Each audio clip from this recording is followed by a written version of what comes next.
2026 சட்டமன்ற தேர்தலில் பன்னீர்செல்வம் அவர்கள் விஜயோட கூட்டணி வைப்பதற்கான வாய்ப்புகள் அதிகம்.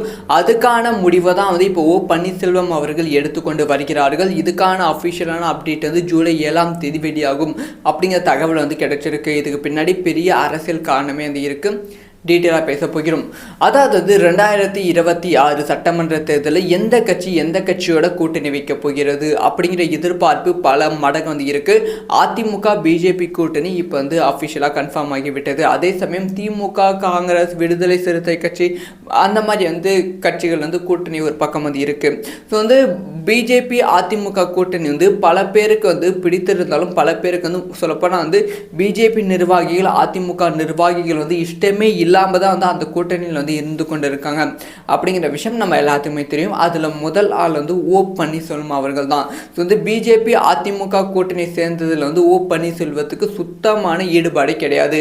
ஸோ எடப்பாடி பழனிசாமி அவர்களே ஸ்டார்டிங்கில் சொல்லிட்டாங்க, பன்னீர்செல்வம் மற்றவங்க எல்லாருமே பிஜேபி கூட்டணியில் தான் இருக்காங்க, என்டிஏ கூட்டணியில் தான் இருக்காங்க, அதிமுக கூட்டணி இல்லை அப்படிங்கிற விஷயத்தை ரொம்ப தெளிவாக சொல்லிட்டாங்க. அது மட்டும் இல்லாமல் பிஜேபி அதிமுக கூட்டணி சேரப்போகிறது அப்படிங்கிற அஃபிஷியலான அனௌன்ஸ்மெண்ட் பண்ணும்போது கூட பன்னீர்செல்வத்தை அந்த ஒரு ஃபங்க்ஷனுக்கு அமித்ஷா அவர்கள் இன்வைட் பண்ணல. அதுக்கான காரணம் நிறைய விஷயங்கள் அமித்ஷா அவர்கள் இன்டைரக்டாக சொல்லியிருந்தாங்க.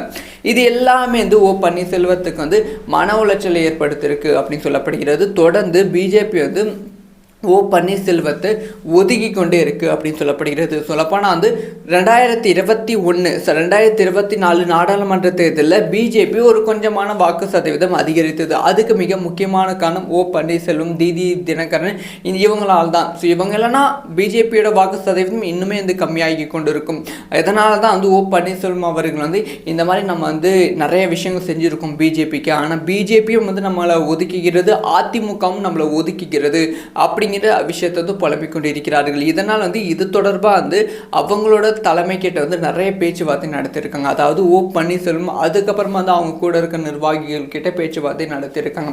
அதில் அவங்க என்ன சொல்லியிருக்காங்கன்னா, நீங்கள் பிஜேபியிலே தொடர்ந்தால் நல்லாயிருக்கும் அப்படின்னு சொல்லி சில நிர்வாகிகள் நீங்கள் தனி கட்சி ஆரம்பித்தால் நல்லாயிருக்கும் அப்படிங்கிற யோசனையும் சொல்லிட்டு இருக்காங்க.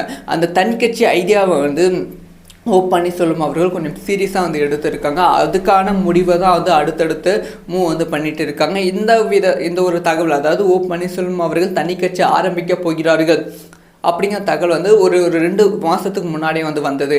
இப்போ என்ன ஒரு பிளான் வச்சுருக்காங்க அப்படின்னு பார்த்தீங்கன்னா, முக்கியமாக பன்னீர்செல்வம் கூட இருக்கும் மூத்த நிர்வாகிகள் பல பேர் நீங்கள் தனி கட்சி ஆரம்பித்தாலும் விஜயோட கூட்டணி வைங்க.